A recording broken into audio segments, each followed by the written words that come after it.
विश्वं दर्पणदृश्यमाननगरी तुल्यन्निजान्तर्गतं पश्यन्नात्मनि मायया बहिरिवोद्भूतं यथा निद्रया यस्साक्षात्कुरुते प्रबोधसमये स्वात्मानमेवाद्वयं तस्मै श्रीगुरुमूर्तये नमः इदं श्रीदक्षिणामूर्तये बीजस्यान्तरिवाङ्कुरो जगदिदं प्राङ्निर्विकल्पं पुनः मायाकल्पितदेशकालकलना वैचित्र्यचित्रीकृतं मायावीव विजृम्भयत्यभिमहायोगी वयस्वेच्छया तस्मै श्रीगुरुमूर्तये नमः इदं श्रीदक्षिणामूर्तये तस्मै श्रीगुरुमूर्तये नमः इदं श्रीदक्षिणामूर्तये।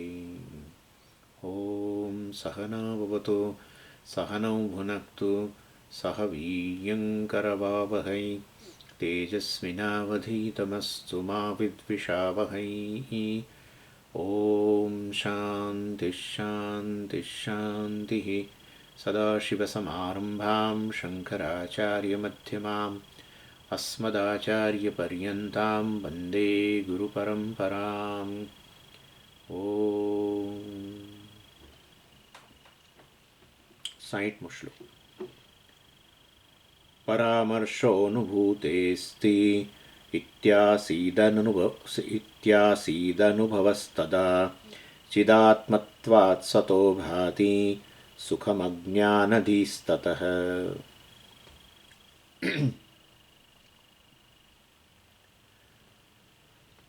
આત્મા આનંદ સ્વરૂપ છે એ વસ્તુ ત્રણ વસ્તુઓ સિદ્ધ કરે છે સુષુપ્તિની અંદર. એક તો અદ્વૈત છે. સુષુપ્તિમાં સુખ છે. સુષુપ્તિમાં સ્વપ્રકાશતા છે. સુષુપ્તિમાં સ્વપ્રકાશતા એટલે સુષુપ્તિનો અનુભવ શેનાથી પ્રકાશે છે? તો ખરું જ ને. કોઈ પણ આપણને અત્યારે તમને મારો અનુભવ થઈ રહ્યો છે કારણ કે જ્ઞાનના સાધનો છે. સુષુપ્તિમાં સર્વ જ્ઞાનના સાધનો ઇન્દ્રિયો અંતઃકરણ વગેરે એ લીન થઈ ગયો હોવા છતાંય સુષુપ્તિનો સમગ્ર અનુભવ પ્રકાશે છે. તો ખરો જ, કારણ કે આપણે સવાર ઉઠીને બધું બોલીએ છીએ સુષુપ્તિ વિશે, જાણતો નહોતો, આ નથી વગેરે, આનંદનો અનુભવ થયો વગેરે. તો એ કયા પ્રમાણથી પ્રકાશે છે? એટલે પછી કહ્યું કે ભાઈ કોઈ બીજો પ્રકાશ તો ત્યાં છે નહીં, ઇન્દ્રિયો ન હોય, મન ન હોય, તો પછી હવે બીજા પ્રમાણો જ ન હોય. પ્રમાણો વગર પ્રકાશિત થતું હોય તો ત્યાં કોઈ સ્વપ્રકાશ જ હાજર હોય. પ્રમાણોથી પ્રકાશિત થાય એને પરપ્રકાશ્ય કહેવાય. જગત પરપ્રકાશ્ય છે. આ સૂર્ય સ્વપ્રકાશ છે. સૂર્ય કશા પ્રકાશથી પ્રકાશતો નથી. સૂર્ય સ્વયં પ્રકાશ છે. જગત પરપ્રકાશ્ય છે. એટલે સુષુપ્તિની અંદર એવી વસ્તુ છે, સુષુપ્તિ એટલે સુષુપ્તિમાં જે છે તે એ સ્વયં પ્રકાશ છે, એ તો નક્કી.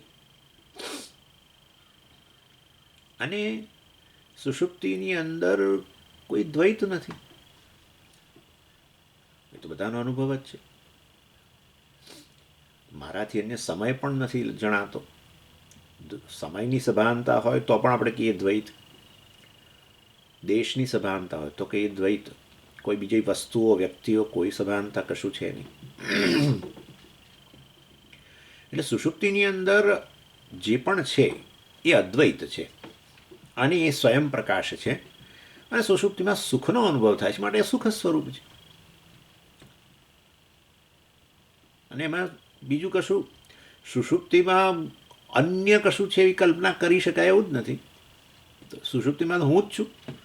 હું જ કહું છું કે મેં આનંદનો અનુભવ કર્યો, મને કશી ખબર નહોતી, મારાથી અન્ય કશું નહોતું વગેરે વગેરે. એટલા અહમ જ આ પ્રકારનો છે. સ્વયં પ્રકાશ, અદ્વૈત, આનંદ સ્વરૂપ એ વસ્તુ નિશ્ચિત છે.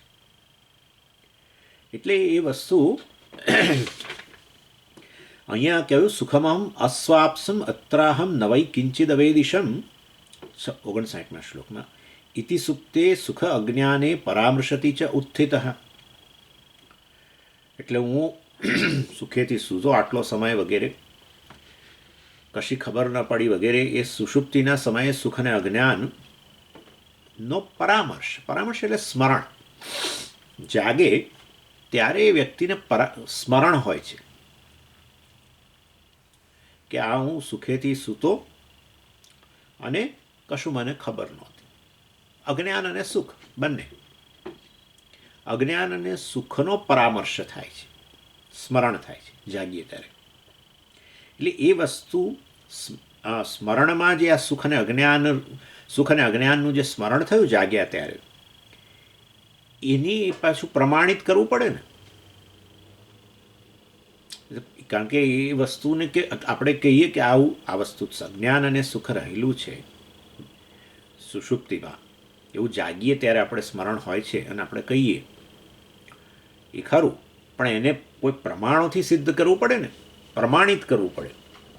હવે પ્રમાણની વાત આવે એટલે સુષુપ્તિમાં અનુભવ કર્યો તો ક્યાંક અનુભવ કર્યો તો કયા પ્રમાણથી કર્યો હવે એ પ્રશ્ન આવશે પાછો. ના કે કોઈ પ્રમાણ નહોતું તો પછી આ સુખ અને અજ્ઞાનનું સ્મરણ જે તમને થયું એ પ્રમાણિત નથી, એવો પ્રશ્ન થાય.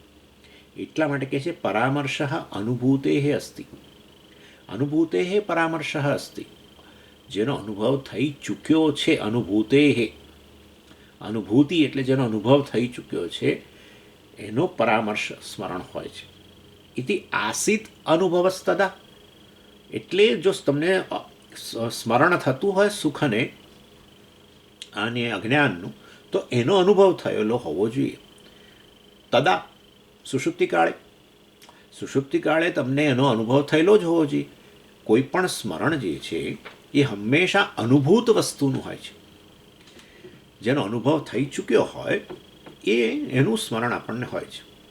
અને માટે સુખ અને અજ્ઞાનનો પરામર્શ કે સ્મરણ આપણને જાગીએ ત્યારે થતું હોય તો પછી સુષુપ્તિ કાળે આપણે સુખ અને અજ્ઞાનનો અનુભવ જરૂર કરેલો હોવો જોઈએ.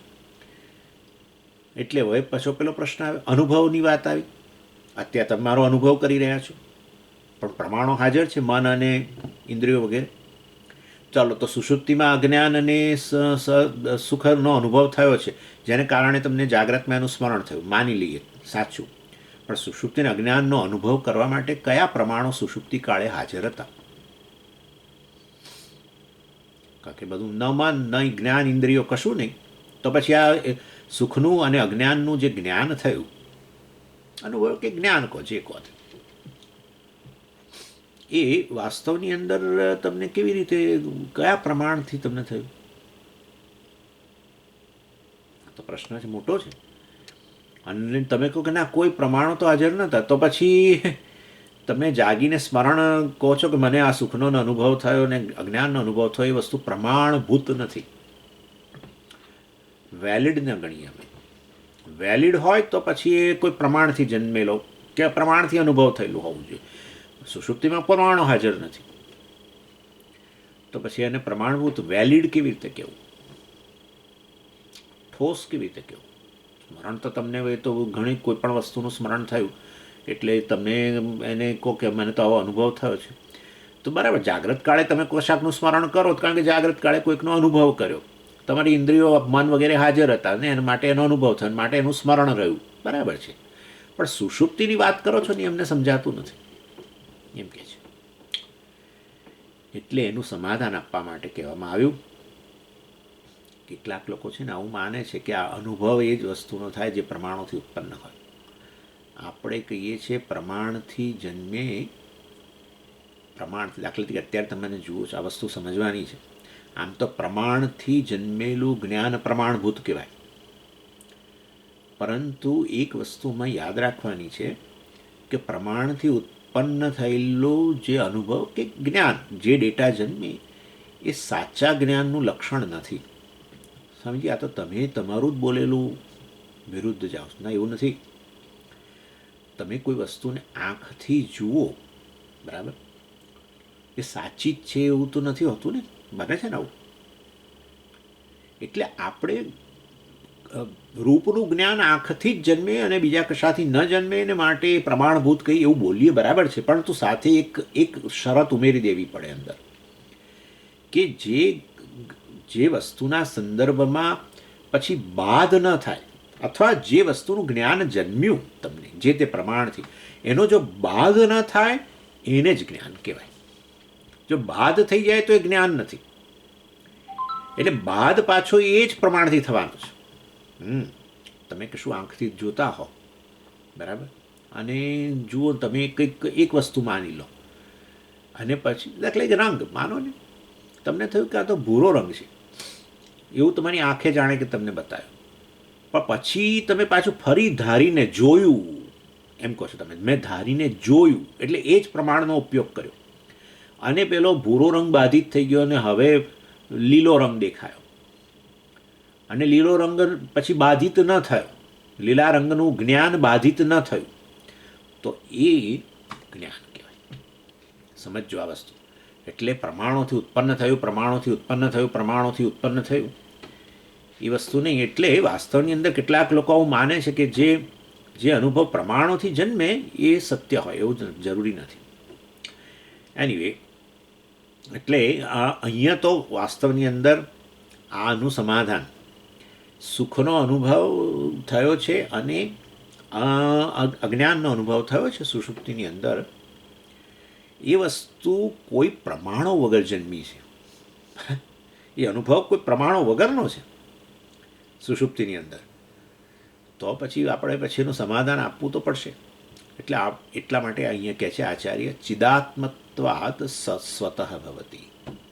ચિદાત્મત્વાત એટલે કોઈ પણ પ્રમાણ વગર અનુભવ થયો હોય, કારણ કે એ સુખ સ્વરૂપ, એ સુખ તમને જે સુખનો અનુભવ થયો એ સુખ જ જ્ઞાન સ્વરૂપ છે. એ આત્મા જ. મને સુખનો અનુભવ થયો એમ કહો છો, હું જ હાજર હતો, એ હું સુખ સ્વરૂપ આત્મા જ જ્ઞાન સ્વરૂપ પણ છે. એમ સમજી ગયા? અને માટે ચિદરૂપ છે. એટલે ચિદાત્મત્વાત, ચૈતન્ય સ્વરૂપ હોવાને કારણે, જ્ઞાન સ્વરૂપ હોવાને કારણે એનું સ્વયં ભાન થઈ રહ્યું છે, સ્વયં સ્ફુરિત છે. જેવી રીતે હવે ચાલો તમને જાગ્રતની એક વસ્તુ સમજાવું. ઘડાનું જ્ઞાન થયું કારણ કે આંખો છે. ઘડાનું જ્ઞાન આંખોથી થયું, પ્રમાણ એક પ્રમાણ. પણ ઘટક જ્ઞાન તમને છે એ કયા જ્ઞાનથી થાય છે? ઘડાનું જ્ઞાન તમને આંખોથી થયું, બરાબર, પણ તમને ઘટક જ્ઞાન છે એ કયા જ્ઞાનથી પ્રકાશિત થાય છે? અહમ. બીજું કયું જ્ઞાન? ઘટક જ્ઞાન તમને છે, ઘડાનો અનુભવ કર્યો, આ ક્લિપનો અનુભવ કર્યો, ક્લિપ આંખોથી જોઈ, ક્લિપ જ્ઞાન જન્મ્યું, પણ તમને ક્લિપ જ્ઞાન છે, ક્લિપ જ્ઞાનનું જ્ઞાન શેનાથી થયું? ચૈતન્ય. સમજી ગયા? એટલે વાસ્તવની અંદર એ જ્ઞાન માટે પછી કોઈ પ્રમાણની જરૂર નથી.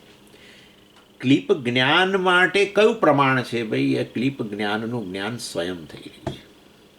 હા, ચિદાત્મત્વાત. એટલે એ જ્ઞાન કોઈ પ્રમાણોથી નથી થતું, જ્ઞાન સ્વરૂપ જ છે, જેને કારણે બધા જ જ્ઞાન પણ પ્રકાશિત થાય છે. જે તે વિશેષ જ્ઞાન, જે તે વિશેષ જ્ઞાન જે તે ઇન્દ્રિયોથી થાય. શબ્દ જ્ઞાન શ્રોત્રેન્દ્રિયથી થાય, રૂપ જ્ઞાન આંખથી થાય, સ્પર્શ જ્ઞાન તમને આપણી સ્પર્શેન્દ્રિયથી થાય, ગંધ જ્ઞાન જરૂર પેલી નાસિકાથી થાય, સ્વાદ જ્ઞાન ભલે તમને જીભથી થાય, પણ આ બધા વિશેષ જ્ઞાન જે પ્રકાશી રહ્યા છે એ કયા પ્રકાશથી પ્રકાશે છે? આ વસ્તુ તમારા ઇન્દ્રિયથી પ્રકાશિત થઈ, પણ ઇન્દ્રિયથી પ્રકાશિત થઈને પછી આ તમારા મનની અંદર જે જ્ઞાન જન્મ્યું, ક્લિપ જ્ઞાન, એ ક્લિપ જ્ઞાન શેનાથી પ્રકાશે છે? ક્લિપ આંખોથી પ્રકાશી, ક્લિપ જ્ઞાન શેનાથી પ્રકાશ્યું? જ્ઞાન સ્વરૂપ આત્મા. એ જ્ઞાનને કારણે જ વાસ્તવમાં બધા જ વિશેષ જ્ઞાન પણ પ્રકાશે છે, અથવા અજ્ઞાન પણ પ્રકાશે છે. આપણે અત્યારે એની વાત નથી કરવી, પરંતુ કહેવાનો આશય એવો છે કે એને માટે એક ઘડાનું જ્ઞાન થયું, ક્લિપ જ્ઞાન થયું, સ્વાદ જ્ઞાન થયું, એ જ્ઞાન પ્રકાશિત કરવા માટે કયું પ્રમાણ છે? ક્લિપ પ્રકાશિત કરવા આંખ, ક્લિપ જ્ઞાન પ્રકાશિત કરવા કયું આંખ લાવશો, કયું પ્રમાણ લાવશો? સ્વામીજી કોઈ પ્રમાણ નહીં, એ તો આ ચૈતન્યને કારણે પ્રકાશ. બસ તો બધી. એટલે એ ચૈતન્ય સ્વરૂપ આત્માને કારણે જ સુખ પ્રકાશે છે. ક્યારે? આ વાસ્તવમાં સુષુપ્તિની અંદર અજ્ઞાન પ્રકાશે છે. અજ્ઞાનનું જ્ઞાન, સુખનું જ્ઞાન, ચિદાત્મત્વાત. સમજી ગયા? એ ચિદાત્મત્વાત સ્વતઃ ભાતિ, સ્વયં પ્રકાશ છે. અર્થાત એને માટે કોઈ પ્રમાણની આવશ્યકતા નથી. આપણે વાત થયેલી જ છે કે વસ્તુને સ્વયં પ્રકાશની વ્યાખ્યા જ આ છે કે જેના જ્ઞાન માટે કોઈ પણ જ્ઞાનના સાધનની જરૂર ન રહે, જેનું જ્ઞાન સાધન વગર થાય, એનું નામ આત્મા છે, ચૈતન્ય છે, સ્વયં પ્રકાશ છે. જે વસ્તુ જ્ઞાનના સાધનથી પ્રકાશે એ જડ છે, જે જ્ઞાનના સાધન વગર પ્રકાશે એ ચૈતન્ય છે. એટલે સુખ જે થાય છે, આ સુખનો અનુભવ થયો, એના માટે કયું પ્રમાણે જે તમે બૂમો પાડો છો, વાસ્તવની અંદર એ સુખ તો વાસ્તવમાં જ્ઞાન સ્વરૂપ જ છે. માટે એ સુખ સ્વયં પ્રકાશી રહ્યું છે. સુખના માટે કોઈ પ્રમાણની આવશ્યકતા નથી, આત્માનું જ સ્વરૂપ છે. જે આત્મા ચૈતન્ય સ્વરૂપ છે, સ્વયં પ્રકાશ છે, એ જ સુખ સ્વરૂપ છે. માટે સુખ આપોઆપ પ્રકાશે છે. એટલે સ્વયં ભાન થાય છે. એટલે આ ચિદાત્મા જે છે એના એ જ વાસ્તવની અંદર અજ્ઞાન છે એને પણ પ્રકાશિત કરે છે, અને સુખ છે એને પણ પ્રકાશિત કરે છે. એટલે સુખ અને અજ્ઞાનનો સુષુપ્તિમાં અનુભવ યુક્તિસંગત છે, તથા આ આપણું જે સ્મરણ બળ છે એનાથી પણ નિશ્ચિત છે. હવે પહેલાં 45મા શ્લોકની અંદર આ સુખને બ્રહ્મરૂપ કહ્યું હતું, એને જ વસ્તુને હવે શ્રુતિ દ્વારા પ્રમાણિત કરે છે. એટલે સુષુપ્તિમાં રહેલું જે સુખ છે એ વાસ્તવમાં બ્રહ્મરૂપ છે. એટલે વાસ્તવની અંદર ત્યાં સુષુપ્તિની અંદર બ્રહ્મ જ રહેલો છે, અને એ બ્રહ્મ એટલે હું રહેલો છું કહેતા હો તો હું બ્રહ્મ છું, એ પ્રકારની વસ્તુ સિદ્ધ થઈ જાય છે. એટલે એની વાત હવે આ 61મા શ્લોકમાં કરે છે. બ્રહ્મ વિજ્ઞાનમાનંદમ ઇતિ વાજસનેયિનઃ પઠન્ત્યત સ્વપ્રકાશમ સુખમ બ્રહ્મૈવ નેતરત. એટલે સુષુપ્તિ જે છે એને તો અદ્વૈત સિદ્ધ થઈ ગયું, સ્વયં પ્રકાશ સિદ્ધ થઈ ગયું, સુખ પણ સિદ્ધ થઈ ગયું. હવે કહે છે કે સુખ જ બ્રહ્મરૂપ છે. અત્યાર સુધી એ બધું નહોતું કહ્યું. આ સુષુપ્તિમાં જે છે એ વાસ્તવમાં અદ્વૈત છે, સ્વયં પ્રકાશ છે, સુખરૂપ છે, અને હું છું. એટલે હવે આપણે એ બધું ઉમેરીને કહ્યું કે હું વાસ્તવની અંદર અદ્વૈત છું વગેરે વગેરે. હવે કહે છે એ સુખ જ વાસ્તવમાં બ્રહ્મરૂપ છે, એવું વેદ કહે છે. પણ ક્યાં કહે છે? બ્રહ્મ વિજ્ઞાનમ આનંદમ. એ શુક્લ યજુર્વેદમાં આપણી આ વાજસની શાખા બૃહદારણ્યક ઉપનિષદ છે, એની અંદર જ કહ્યું વિજ્ઞાનમ આનંદમ બ્રહ્મ. એ વાસ્તવમાં જે તમને આનંદ સ્વરૂપ જે છે, આનંદ જે સ્વયં પ્રકાશી રહેલું છે, એ જ વાસ્તવમાં બ્રહ્મ છે. વિજ્ઞાનમ એટલે આ ચૈતન્ય સ્વરૂપ, અને એ જ આનંદ સ્વરૂપ. એ પણ મેં કહ્યું તમને, એને જ બ્રહ્મ કહેવામાં આવે છે. એમ કહ્યું વિજ્ઞાનમ આનંદમ બ્રહ્મ. ખ્યાલ આવી ગયો ને? વિજ્ઞાન અને આનંદ તો સિદ્ધ થઈ ગયા. કે આનંદ શેનાથી પ્રકાશતો હતો? કોઈ પ્રમાણ નહોતા, તો કે ભાઈ એ તો ચૈતન્યને કારણે પ્રકાશે છે. એટલે એ વાસ્તવમાં વિજ્ઞાન એટલે કે ચૈતન્ય અને આનંદ બંને સિદ્ધ થઈ ગયા સુષુપ્તિની અંદર. પણ એ બ્રહ્મ જ છે એ વસ્તુ શાસ્ત્ર દ્વારા કહે છે. એ તો શાસ્ત્રનો જ આધાર લેવો પડે ને. શાસ્ત્ર વગર કેવી રીતે કહેવાય કે એ બ્રહ્મ છે, પરમાત્મા છે, એ વસ્તુ કેવી રીતે કહેવાય? એટલે વિષય વગેરેથી સંબંધિત થઈને વાસ્તવમાં સુખનો અનુભવ થતો હોય કે જ્ઞાનનો અનુભવ થતો હોય, પરંતુ છેવટે જ્ઞાન અને સુખ કોનું સ્વરૂપ છે? આ બ્રહ્મનું સ્વરૂપ. એટલે અત્યારે તમને જાગ્રત કાળે તમને મારું જ્ઞાન થઈ રહ્યું છે, પરંતુ એ કોને કારણે છે? જ્ઞાન સ્વરૂપ બ્રહ્મને કારણે છે. સુષુપ્તિની અંદર એ તમને અજ્ઞાનનો અને આનંદનો અનુભવ થાય છે, એ કોને કારણે છે? તો કે આ બ્રહ્મને કારણે છે એમ. એટલે છે જ્ઞાન અને સુખનો એકમાત્ર સ્ત્રોત બ્રહ્મ છે કહેવાનો અહીંયા આશય છે. સચ્ચિત આનંદ, ચિદાનંદ જે છે વાસ્તવમાં બ્રહ્મ છે. આ વસ્તુ ત્યાં બૃહદારણ્યકમાં સ્પષ્ટપણે કહેવામાં આવી. એટલે બ્રહ્મ વિજ્ઞાન રૂપ છે, સ્વયં પ્રકાશ છે, સુખ વિજ્ઞાન રૂપ છે અને સ્વયં પ્રકાશ છે. તેથી એ બ્રહ્મ જ છે, કારણ કે શાસ્ત્ર કહે છે સુખરૂપ. સુખ જે છે વાસ્તવમાં એ ખરેખર બ્રહ્મથી ભિન્ન નથી. એટલે હવે તમે કહો છો કે ભાઈ સુખ, અને હવે આ બીજો પ્રશ્ન, સુષુપ્તિમાં તમે કહ્યું કે આ આનંદ અને ચૈતન્ય, વિજ્ઞાન, સ્વયં પ્રકાશ એ જે છે એ વાસ્તવમાં બ્રહ્મ છે. હવે તમે બ્રહ્મ કહ્યું એટલે હવે બ્રહ્મ તો એવું છે કે જે સર્વવ્યાપી છે. તો પછી વાસ્તવની અંદર સુખ તમે બ્રહ્મનું સ્વરૂપ બતાવ્યું, પણ બ્રહ્મ તો સર્વ કાંઈ હોય તો પછી દુઃખ એ બ્રહ્મ જ હોવું જોઈએ. તમે કહો છો આ સુષુપ્તિની અંદર સુખ જે છે અને જે સ્વયં પ્રકાશ છે, જેને કારણે તમને અજ્ઞાન અને સુખ બંને પ્રકાશે છે ત્યાં વગેરે વગેરે, એ બ્રહ્મરૂપ છે તમે કહ્યું, બરાબર છે. વિજ્ઞાનમ આનંદમ બ્રહ્મ. પણ બ્રહ્મ તમે શબ્દ વાપર્યો તો હવે બ્રહ્મ તો સર્વ કાંઈ છે, તો કેવળ સુખ જે છે એ બ્રહ્મનું સ્વરૂપ ન કહેવાય, દુઃખ પણ જે છે એ બ્રહ્મનું જ સ્વરૂપ કહેવું જોઈએ. બધું કંઈ હોય તો પછી બ્રહ્મ, એટલે દુઃખ પણ બ્રહ્મનું જ સ્વરૂપ છે એવું કહેવું જોઈએ. તો કે ના, દુઃખ જે છે એ એમાં બ્રહ્મ અને દુઃખની વચ્ચે બીજું કંઈક આવી જાય છે. સુખ સીધે સીધું બ્રહ્મ, દુઃખની અંદર બ્રહ્મ અને એ દુઃખના અનુભવની વચ્ચે કંઈક બીજું આવી જાય છે. શું આવી જાય છે? અજ્ઞાન. એટલે દુઃખ હંમેશા અજ્ઞાનથી થાય છે. એટલે જેવી રીતે હું વગેરેની બધી વસ્તુઓની પ્રતીતિ આપણને જે થાય છે કરીને, એ વાસ્તવમાં ઇન્દ્રિયોથી થતી હોય છે, અને એ વસ્તુ નથી એની પ્રતીતિ કોઈ ઇન્દ્રિયથી નથી થતી, પરંતુ એ અનુપલબ્ધિ પ્રમાણથી થાય છે. જેવી રીતે ઘડો છે, ક્લિપ છે, ચાલો ક્લિપ છે નો ક્લિપ છે એ છે, ક્લિપનું અસ્તિત્વ શેનાથી સિદ્ધ થાય છે? આંખોથી સિદ્ધ થાય છે, પ્રત્યક્ષથી સિદ્ધ થાય છે. ક્લિપ નથી એ સમજીએ આંખોથી સિદ્ધ થાય. આંખો ક્લિપના અભાવને પ્રકાશિત ના કરી શકે, ક્લિપને પ્રકાશિત કરે, કારણ કે એમાં રંગ છે, રંગનું ગ્રહણ કરે છે અને એ દ્વારા આકારનું ગ્રહણ કરે.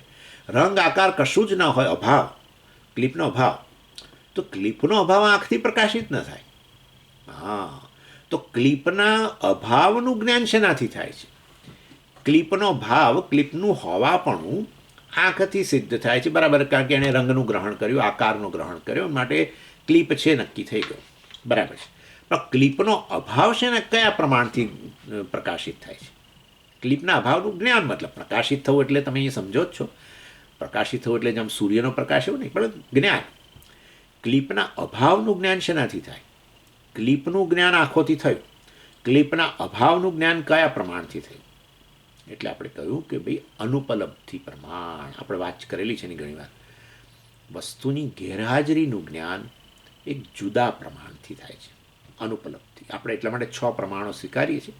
નૈયાયિકો વગેરે ને બીજા બધા લોકો, બૌદ્ધો ને બધા લોકો આ બધા 6 પ્રમાણો નથી સ્વીકારતા. એ લોકો તો કોઈ પ્રત્યક્ષને સ્વીકારે, પેલા 4 વાકોને, નૈયાયિકોવાળી 2 પ્રમાણને સ્વીકારે, બૌદ્ધોએ કદાચ આ પ્રત્યક્ષ અને અનુમાનને વગેરેને સ્વીકારતા હોય, પણ આપણે બીજા બધા સ્વીકારે છે, અર્થાપત્તિને બધું.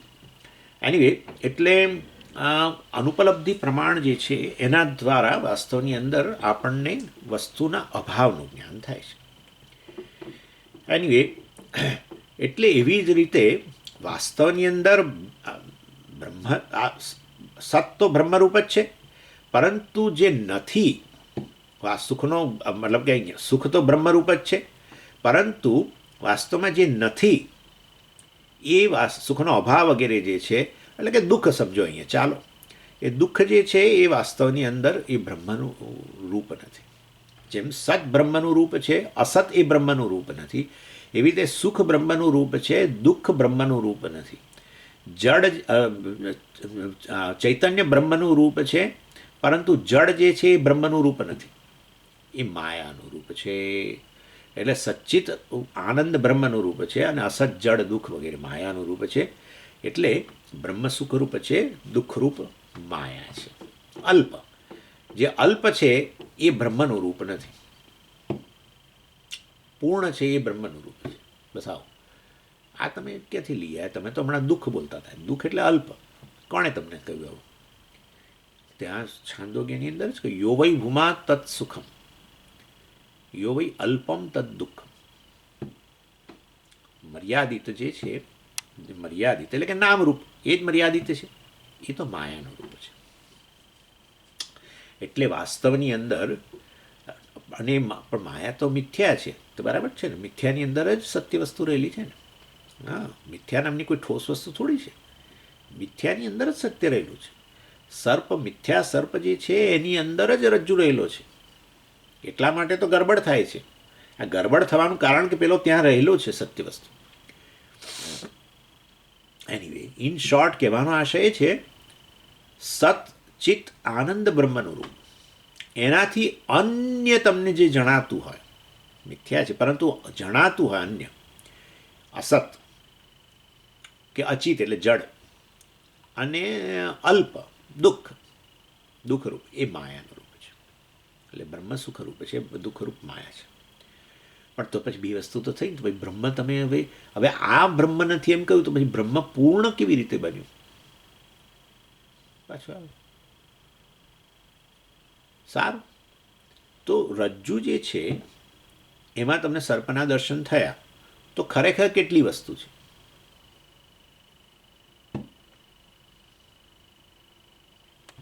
રજ્જુ અને સર્પ છે સ્વામીજી. તો પછી હવે બે સત્ય મિથ્ય નહીં બોલાય, બે સત્ય બોલવું પડશે. એટલે વાસ્તવની અંદર આ જડરૂપ, મતલબ અસત વસ્તુ કે જડ વસ્તુ કે દુઃખરૂપ અલ્પ વસ્તુ જે તમને જણાય છે, એ તો મિથ્યા છે. એની અંદર જ સત્ય રહેલું છે. મિથ્યા જ સત્ય છે, સમજો. સર્પ જ રજ્જુ છે. જ્યાં સુધી આ ન સમજો ત્યાં સુધી મિથ્યાને સત્ય માનશો, પણ જેવી તપાસ કરશો ત્યારે ખબર પડશે કે ઓહો હો, આ જેને આપણે ખરેખર સત્ય કહેતા હતા એ તો વાસ્તવમાં મિથ્યા છે, અને રજ્જુ સત્ય છે. મિથ્યા જ સત્ય છે. હા, ગરબડ થવાનું કારણ જ આ છે. કોઈ પણ અનાત્મ વસ્તુ જે છે એની અંદર જ આત્મા રહેલો છે. એટલે જ તો આત્માને અનાત્મા માની લઈએ છીએ અને અનાત્માને આત્મા કહી દઈએ છીએ. જો જુદા હોત આ રીતે, તો પછી શા માટે આપણે એકને બીજો કહીએ? જ્યારે આ બે ક્લિપો તદ્દન જુદી હોય, બે ક્લિપો તદ્દન એકબીજા ભિન્ન હોય, તો તમે આ અને આ અને આ કહેવાના છો? નથી કહેવાના. પણ જ્યારે આવું કંઈક ભેગું થઈ ગયું હોય આ રીતે, તો તમે એકને બીજું કેવું માની લો.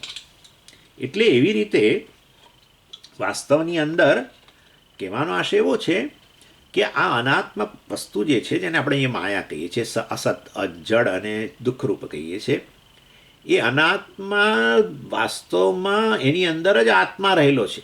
અનાત્મા નામની કોઈ વસ્તુ જ નથી ખરેખર. આ સમજવાનું છે. અનાત્મા નામની ખરેખર કોઈ વસ્તુ નથી, પણ એ ન સમજીએ ત્યાં સુધી આપણે આ વસ્તુને આપણે સ્વીકારતા હોઈએ છીએ, અનાત્મા વગેરે. એને ખરેખર તો માટે આ બ્રહ્મ જે છે એ જ આ બધા કહેવાતા પદાર્થો જે છે એની અંદર વ્યાપેલું છે, એ જ પૂર્ણ છે. અને વાસ્તવમાં એનાથી અન્ય જે તમને દેખાય છે, જડ વસ્તુ દેખાય છે કે અસત વસ્તુ છે કે આ દુઃખરૂપ વસ્તુ છે, એ વસ્તુ વાસ્તવમાં માયારૂપ છે. એટલે આ રીતે વાસ્તવમાં દુઃખ બ્રહ્મનું રૂપ નથી, સુખ કે પૂર્ણતા જ બ્રહ્મનું રૂપ છે. એનાથી અન્ય તમે જગતમાં અલ્પ અલ્પ કરીને ફરો છો, એ તમારો માયા થકી કે અજ્ઞાન થકી ખ્યાલ છે. વાસ્તવમાં એ જે અસત વસ્તુ જે ખરેખર સત છે, અજ્ઞાનને અંતર્ગત દુઃખ જણાય છે, અલ્પ જણાય છે. વાસ્તવમાં એ શું છે? પૂર્ણ વસ્તુ છે. આટલું આ સમજવાનું. આ રીતે દુઃખ અને અલ્પતા જુદી વસ્તુ નથી. યો વૈ અલ્પમ તદ દુઃખમ, સ્પષ્ટપણે ત્યાં કહેવામાં આવ્યું. દુઃખ અને અલ્પતા એક વસ્તુ છે, પૂર્ણતા અને સુખ એક વસ્તુ છે. એટલે તમે કહો છો આ અલ્પ છે, આ અલ્પ છે, બધું અજ્ઞાન થકી છે, માયા થકી છે. જો જે કહો તે, કારણ કે માયા થકી કહો છો ને અજ્ઞાન, અજ્ઞાન થકી તમે બ્રહ્મને બદલે હવે બીજી વસ્તુ જુઓ છો અથવા સમજો છો, અથવા તો માયામાંથી જ બધા નામરૂપ આવ્યા છે, બધા અલ્પ પદાર્થો આવ્યા છે અને એને તમે સત્ય માનો છો. તમે માયા થકી કહો, છે વાસ્તવમાં એક બ્રહ્મ જ, બ્રહ્મથી અન્ય કશું જ નથી, પૂર્ણ છે. એટલે પછી આ દુઃખ વગેરે જે છે, અલ્પ વગેરે વસ્તુ, એ બ્રહ્મનું સ્વરૂપ નથી, એ માયા થકી છે, અજ્ઞાન થકી છે. એ વસ્તુ સમજવાની છે. એટલે આ તો જાણે કે સુખ અને દુઃખ બંને વાસ્તવની અંદર, સુખ એટલે પેલું, અહીંયા તો આપણે તો શું માનીએ, સુખ એટલે શું ખબર છે? સુખ એટલે આપણે પેલી સુખાકાર વૃત્તિ ઉત્પન્ન થાય તે, અને પછી એ જતી રહીને દુઃખાકાર વૃત્તિ આવે તે, એ તો વિષય સુખ જે છે એની અમે વાત નથી કરતા. એ વિષય સુખમાં પણ જે ખરેખર સુખ છે એ તો આત્મા જ છે, અને એ આ પૂર્ણ વસ્તુ છે, જે વિજ્ઞાન સ્વરૂપ છે. એનો જ અનુભવ સુષુપ્તિમાં થાય છે. કારણ કે વિષયોના ગેરહાજરીની, આ બધી બહુ ચર્ચા થઈ ગઈ છે, વિષયની ગેરહાજરીમાં પણ સુખનો અનુભવ થાય છે. માટે વિષયો કંઈ સુખ જન્માવતા નથી, માટે ખરેખર વિષય સુખ નામની વસ્તુ જ નથી. હા, કોઈ પણ વસ્તુનું જ્ઞાન તમને થાય છે એ પણ વાસ્તવમાં આત્માને કારણે થાય છે. કોઈ ઘટક જ્ઞાન થવા માટે ઘડો જવાબદાર નથી, એ તો જડ પદાર્થ છે, એ તો પ્રકાશિત થાય છે. આત્મા જે સ્વયં પ્રકાશ છે એનાથી પ્રકાશિત થાય છે. એટલે માટે જ્ઞાન અને સુખનો તમને સોર્સ જગતમાં કોઈ જગ્યાએ જણાતો હોય, બુદ્ધિ તમારા જ્ઞાનનો સ્ત્રોત માનતા હોવ કે બીજું કોઈ વસ્તુ, જ્ઞાનનો સ્ત્રોત છેવટે આત્મા જ છે અને સુખનો સ્ત્રોત એ વાસ્તવમાં આત્મા છે. માટે એનાથી અન્ય જે છે એ તો બધું અજ્ઞાનથી કલ્પિત છે, દુઃખ વગેરે વગેરે બધું જ. આપણે જગતના કોઈ વસ્તુને જડ કહીએ ને એ પણ અજ્ઞાન થકી છે, સમજવાનું છે. કોઈ વસ્તુને અલ્પ કહીએ એ અજ્ઞાન થકી છે. કોઈ વસ્તુ વાસ્તવની અંદર એને અસત કહીએ એ પણ અજ્ઞાન થકી છે. એક જ વસ્તુ છે અને એ શાસ્ત્ર કહે છે સર્વમ ખલુ ઇદમ બ્રહ્મ. એક બ્રહ્મ એકમેવ અદ્વિતીયમ, બ્રહ્મથી અન્ય કશું છે જ નહીં. માટે ખરેખર આ દુઃખ ને જળ વસ્તુને આ બધું બોલીએ છીએ, બધું અજ્ઞાનને અંતર્ગત ગણ્યા કરવાનું. જ્યાં સુધી બ્રહ્મજ્ઞાન નથી થયું ત્યાં સુધી આ બધું ચાલે. સુખ અને દુઃખ જાણે કે બે ભિન્ન ભિન્ન વસ્તુ, એ વિષય સુખ હોય કે વિષય સુખનો અભાવ હોય, કંઈ પણ હોય, વાસ્તવની અંદર એ છેવટે બ્રહ્મ છે.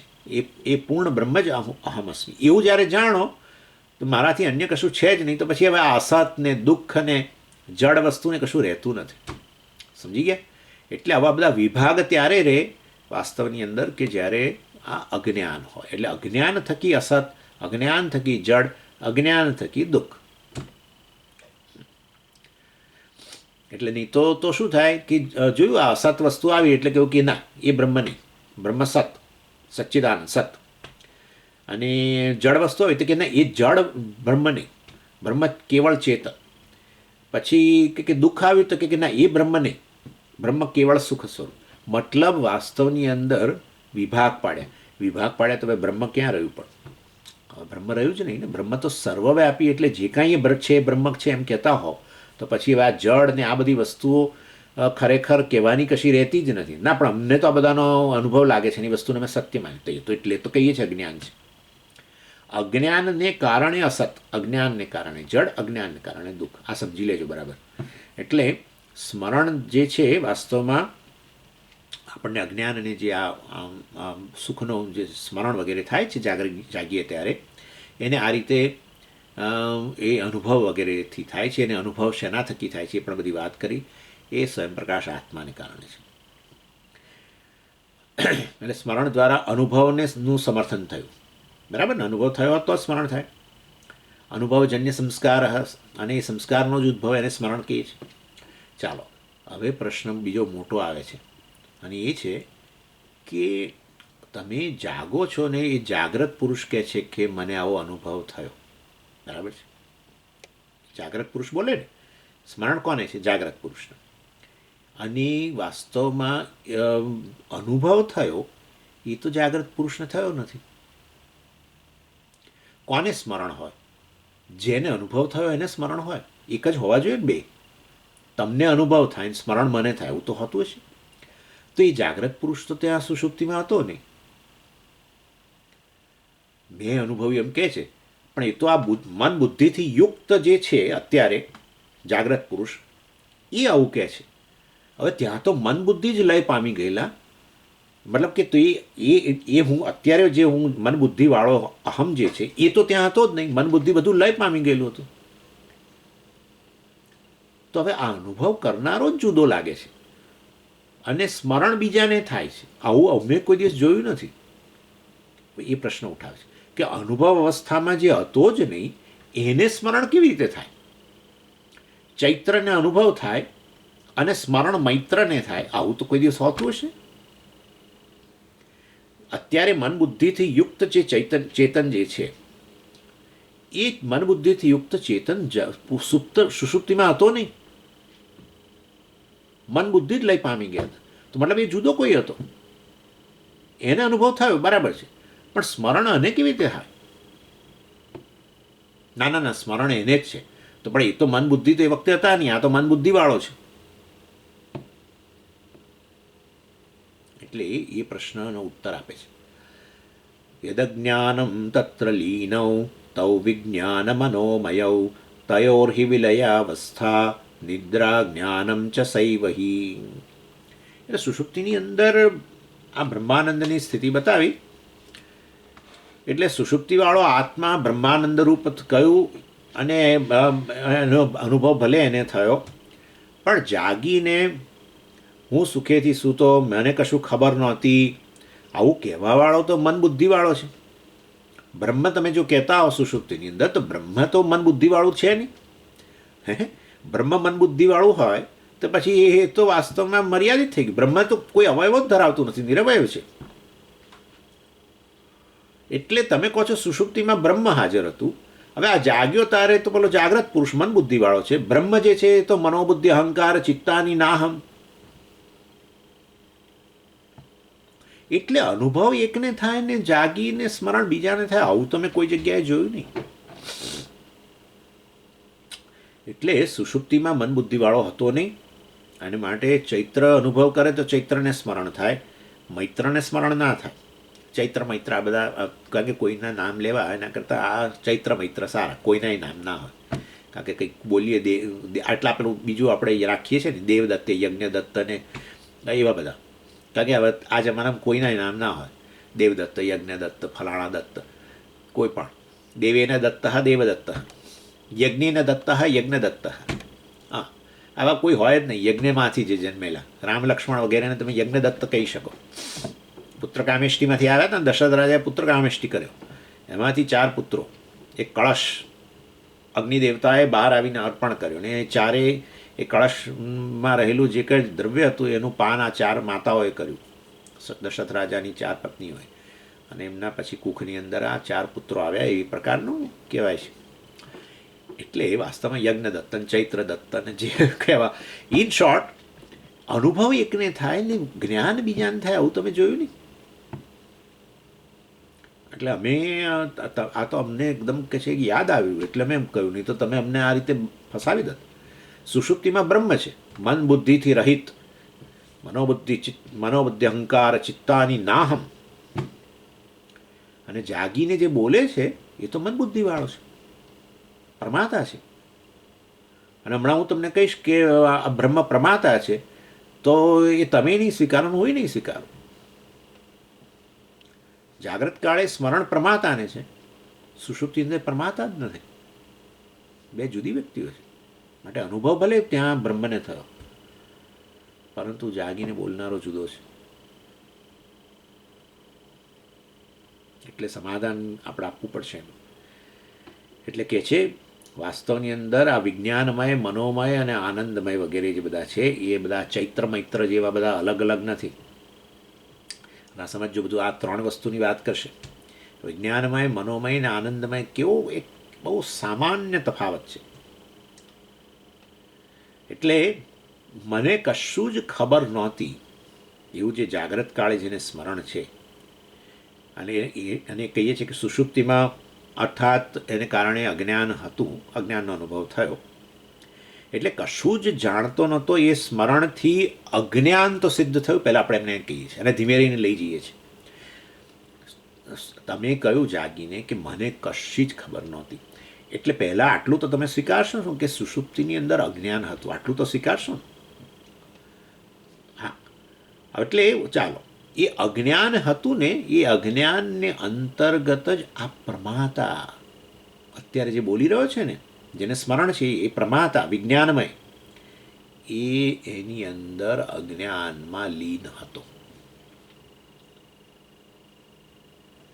અને મનોમય પ્રમાણ, મનોમય એટલે પ્રમાણ, વિજ્ઞાનમય એટલે પ્રમાતા, પ્રમાણ અત્યારે હાજર છે, મનોમય હાજર છે, જાગે છે ત્યાં તો હાજર છે ને, મને હાજર છે, ઇન્દ્રિયો વગેરે હાજર છે, એને આપણે મનોમય કહીએ છીએ.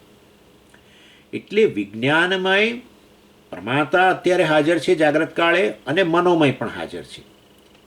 એ પ્રમાતા અને પ્રમાણ વિજ્ઞાનમય અને મનોમય જે અત્યારે હાજર છે ને, જેને સ્મરણ છે, એ હાજર હતા ક્યાં?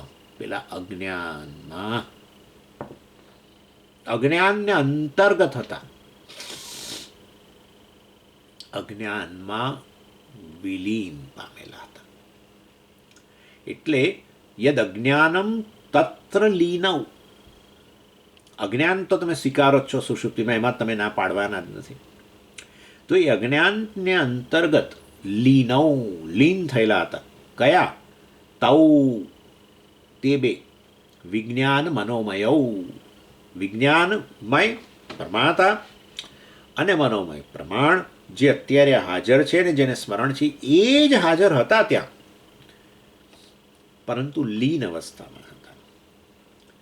એટલે આ બંને, અને માટે એ જ અત્યારે જાગીને બોલી રહ્યા છે, પ્રમાતા બોલી રહ્યો છે, પ્રમાતાને સ્મરણ છે, અને મનોમય પ્રમાણ પણ હાજર છે.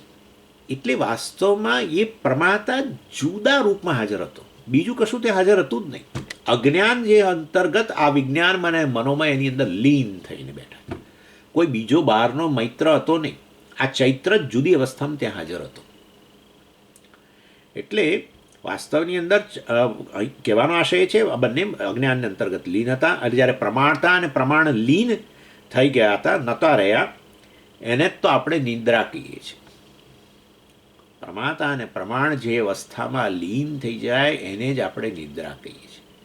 અને અત્યારે આ જાગ્રત કાળે બંને હાજર છે, વિજ્ઞાનમય અને મનોમય, પ્રમાતા અને પ્રમાણ.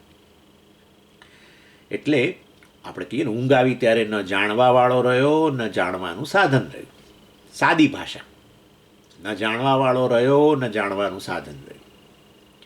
એટલે કે એ ક્યાં કૂડીને નાશ પામી કશું હતું નહીં, એ જ હાજર હતા, પરંતુ જુદા રૂપમાં હાજર હતા. એટલે નિદ્રાને આપણે, આ નિદ્રાને જ અજ્ઞાન કહીએ છીએ. એ વિજ્ઞાનમય અને મનોમયનું ન હોવું એ નિદ્રા છે. પ્રમાતા પ્રમાણનું ન હોવું જે અવસ્થામાં, એને જ નિદ્રા કહીએ છીએ, એને જ અજ્ઞાન કહીએ છીએ. એટલે ક્યાંક ક્યાંક કોષની અંદર એવું કહેવાય છે, વિજ્ઞાન વિરતિ સુપ્તિ. વિજ્ઞાન વિરતિ, વિરતિ દૂર થઈ જવું, રતિ એટલે પકડવું, રતિ એટલે રમણ કરવું, પકડવું, વિરતિ દૂર થઈ જવું. વિજ્ઞાન વિરતિ, વિશેષ જ્ઞાનની, વિશેષ જ્ઞાન દૂર થઈ જવું, એને જ નિદ્રા કહેવાય છે. વિશેષ જ્ઞાન કેમ દૂર થઈ ગયું? કારણ કે એ વિશેષ જ્ઞાન મેળવનારો પ્રમાતા લીન થઈ ગયો. વિશેષ જ્ઞાન જે સાધનોથી થાય, એ પ્રમાણ મનોમય લીન થઈ ગયો. કેમ સુષુપ્તિમાં કોઈ વિશેષ જ્ઞાન નથી થતું? કારણ કે જાણનારો જ નથી ને, અને જાણવાનું સાધન પણ નથી. એટલે નિદ્રાની વ્યાખ્યા જે છે એ વસ્તુ સ્પષ્ટ કરે છે કે આ બંને ત્યાં લીન થઈ ગયા હતા, કશે ઉડી નતા ગયા, એ અજ્ઞાનને અંતર્ગત લીન થઈ ગયા હતા. એટલે અને માટે ત્યાં તો પછી વિજ્ઞાન અને મનોમય અજ્ઞાનમાં લીન થઈ ગયા, પણ આનંદનો તો અનુભવ નહોતો, એટલે તો એને આનંદમય કહીએ છીએ. અજ્ઞાન સહિતનો આનંદ છે ને, એને જ અમે આનંદમય કહીએ છીએ. એટલે આ વિજ્ઞાન અને મનોમય ક્યાં લય પામ્યા હતા? આનંદમયમાં લય પામ્યા હતા. પ્રમાણતા પ્રમાણ જ્યારે લીન થઈ જાય, અને એટલે અનુભવ એમને થયો, પણ પ્રગટ થાય ત્યારે બોલે ને. હા, પરમાતા પ્રમાણ લીન થઈ ગયા, પરંતુ એ વાસ્તવની અંદર પ્રગટ થાય ત્યારે એમને સ્મરણ થાય. માટે ચૈત્ર મૈત્ર જેવું નથી. અત્યારે જ્યાં બોલી રહ્યો છે ને પ્રમાતા તરીકે, એ ત્યાં જુદી અવસ્થામાં હતો. પણ આવું હોય એક જ વસ્તુ હોય અને એની બે અવસ્થાઓ હોય ખરી? આવું તો હજારો વસ્તુઓ છે. તો દ્રષ્ટાંત એકાદ તો આપો. સારું. વિલીન ધૃતવત પશ્ચાત સ્યાદ વિજ્ઞાનમયો ઘન વિલીનાવસ્થ આનંદમય શબ્દેન કથ્યતે. જુઓ, આનંદમયની વ્યાખ્યા આપે છે બધે.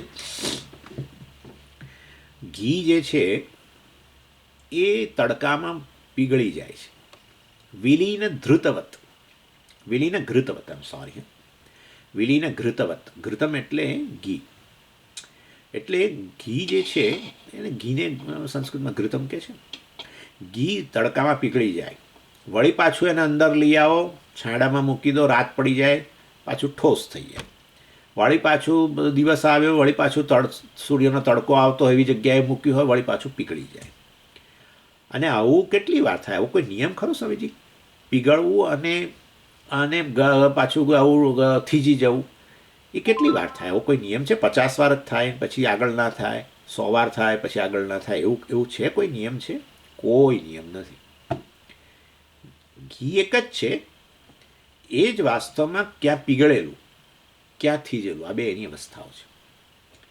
એટલે એવી રીતે જ્યારે આ બધા સુખ દુઃખ રૂપ આપવાવાળા કર્મનો ઉદ્ભવ થાય ત્યારે વાસ્તવમાં આ પીગળેલું ઘી આનંદમય ઘનીભૂત બની જાય, થીજી જાય, વિજ્ઞાનમય બની જાય. એ જ એક જ જીવ, જેની જ આ બે અવસ્થાઓ.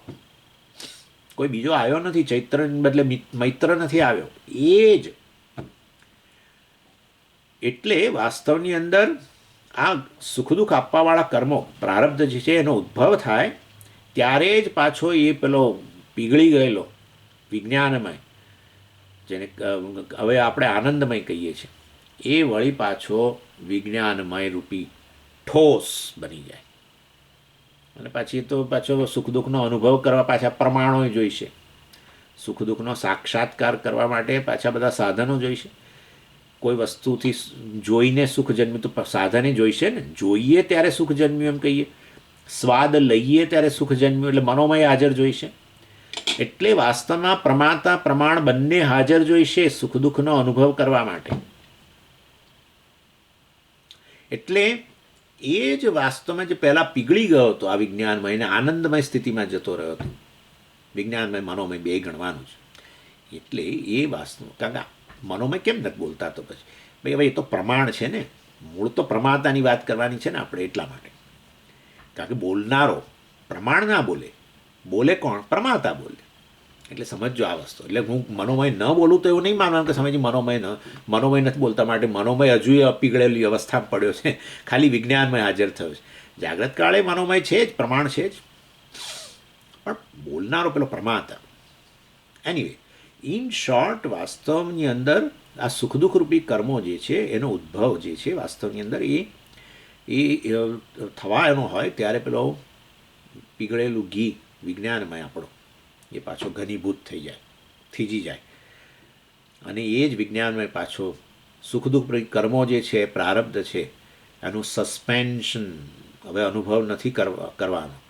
પ્રારબ્ધ કહે છે બસ આજના દિવસનું પૂરું, ત્યારે એ જ ઘનીભૂત થયેલો વિજ્ઞાનમય પાછો પીગળી જાય, લય પામી જાય, આનંદમય બની જાય. એટલે વિજ્ઞાનમય જ્યારે વિલીન થાય એને આનંદમય કહીએ છીએ. અને જ્યાં સુધી મતલબ કર્મ ફળ છે, કર્મ જ્યાં સુધી ફળ આપવાના પ્રદાન કરવાના હતા ત્યાં સુધી વાસ્તવની અંદર એ બધા એ વિજ્ઞાનમય હાજર હતો. આનંદમય જે ઠોસ બની ગયો તો એ જ વિજ્ઞાનમય પીગળી ગયો એ જ આનંદમય. અને આ રીતે વાસ્તવની અંદર એક જ એકની જ આ બે અવસ્થાઓ છે.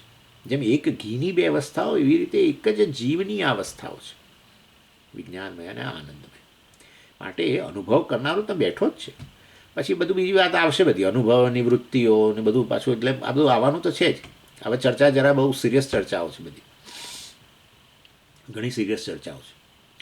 એનીવે, કારણ કે અનુભવ આવશે તો અનુભવ કરવા માટે તો વૃત્તિ જોઈએ, તો વૃત્તિ તો દેખાતી નથી, એટલે થશે ચર્ચા. એનીવે, એટલે જેમ એક ઘીની બે અવસ્થાઓ, એવી રીતે અજ્ઞાનની બે અવસ્થાઓ કહો. ચાલો, અજ્ઞાનમાંથી જ આવ્યું છે ને છેવટે બધું, કારણ શરીરમાંથી સૂક્ષ્મ શરીરને અને સ્થૂળ શરીરને બધું જે હોય, અજ્ઞાનની બે અવસ્થાઓ કહો, વિજ્ઞાનમય અને આનંદમય. એટલે એ વાસ્તવમાં એટલે એકમાં વિજ્ઞાનમય મનોમય હાજર જાગ્રત અવસ્થામાં, બીજાને આનંદમય. આનંદમય એ વાસ્તવની અંદર આ અજ્ઞાનની એની પેલી પીગળેલી અવસ્થા કહો, અથવા તો અને એ જ અજ્ઞાનની ઘનીભૂત અવસ્થા, એ વિજ્ઞાનમય અને મનોમય. એટલે અવસ્થાઓનો ભેદ છે, વાસ્તવમાં વસ્તુ એક જ છે, માટે સ્મરણ બનેલું રહે છે. અનુભવે એને જ છે, સ્મરણ એને જ છે. એટલે જેમાં આપણે કહીએ ને, આ લોકો શું કરે છે ખબર છે, ઘી જે હોય ને, ઘી જ્યારે ઘીને પીગાળે, ઘી છે, ઘણા લોકો ઘી બધું વધારે લાવીને રાખે. જૂના જમાનામાં તો એ બહુ જ હતું, હવે તો બહુ ઓછું થઈ ગયું બધું. જૂના જમાનામાં એ લોકો ઘી ઘણું બધું લાવીને રાખે, અને પછી શું કરે, પેલા નાગરવેલને ગરમ કરે, સહેજ પીગાળે, અને પછી એની અંદર નાગરવેલના પાન નાખી દે. એટલે કદી એક તો સુગંધ આવે, બીજું ઘી આમ પડ્યું પડ્યું રેન્સીડ, આપણે કહીએ ને પેલું ધીરે ધીરે પેલું વાસીની સ્મેલ આવે ને પેલું બગડતું જાય, એ પણ ન થાય, સ્મેલે ન બદલાય, ઉપરથી સુગંધ આવે.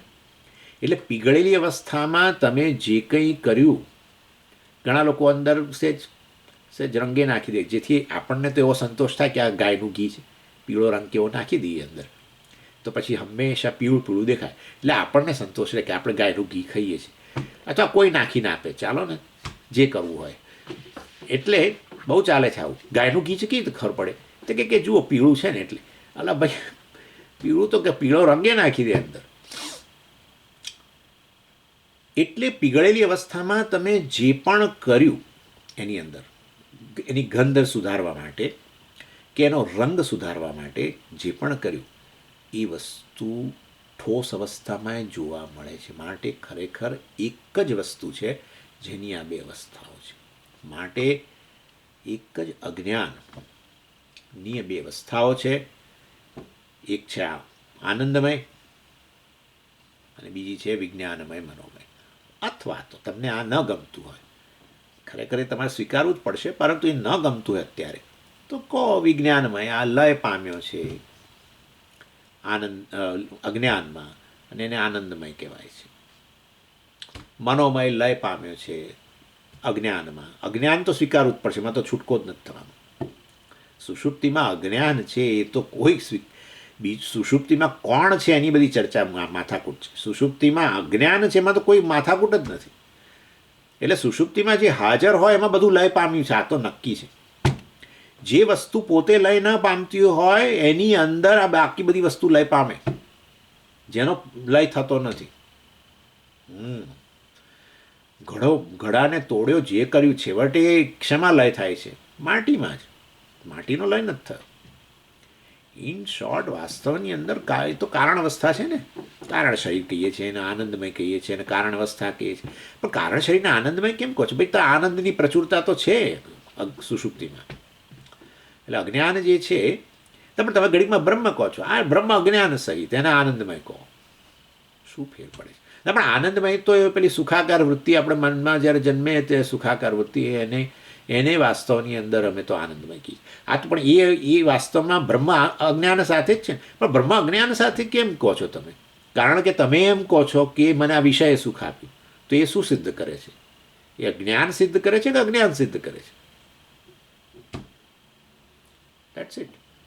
અને માટે વાસ્તવની અંદર તમે જે કહો તે, તમારે એને આનંદમય કહેવો તો આનંદમય કહો, પરંતુ અજ્ઞાન તો છે જ.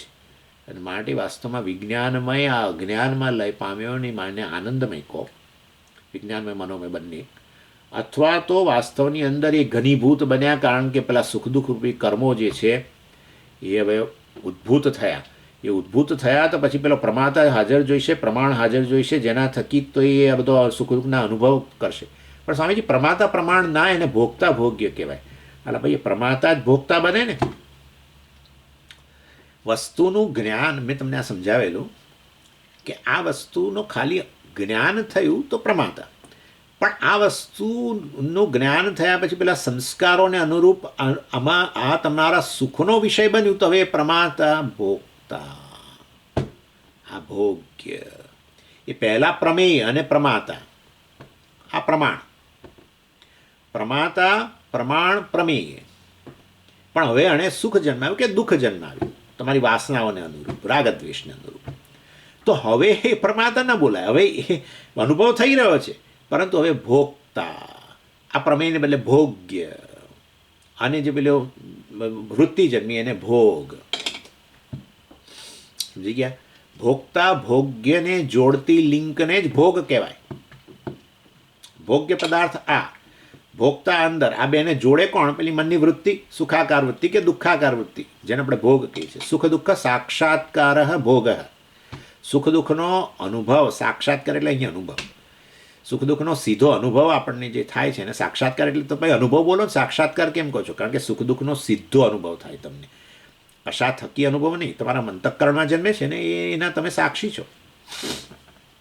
ચાલો, એનીવે, વાસ્તવની અંદર એટલે ખરેખર આ બે અવસ્થાઓ ઘણો એક જ વસ્તુની, વિજ્ઞાન મનોમય મનોમય ને બીજી આનંદમય. એનીવે, એટલે જેવી રીતે ઘીની બે અવસ્થાઓ, પીગળેલું ને થીજેલું, એવી રીતે જીવની આ બે અવસ્થાઓ, જેમાં વાસ્તવમાં ગળી ગયેલું અંતઃકરણ.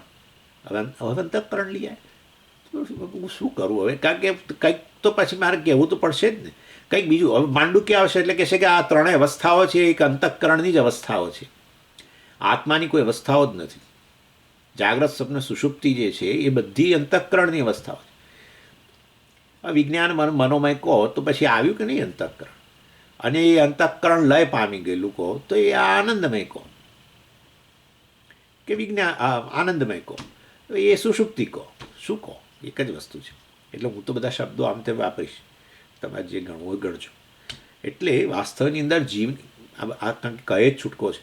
કારણ કે પાછું સમજી, હવે તમે પેલું વિજ્ઞાનમયની બધી અવસ્થા બોલતા, હવે આ કે છે અંતઃકરણની અવસ્થાઓ છે.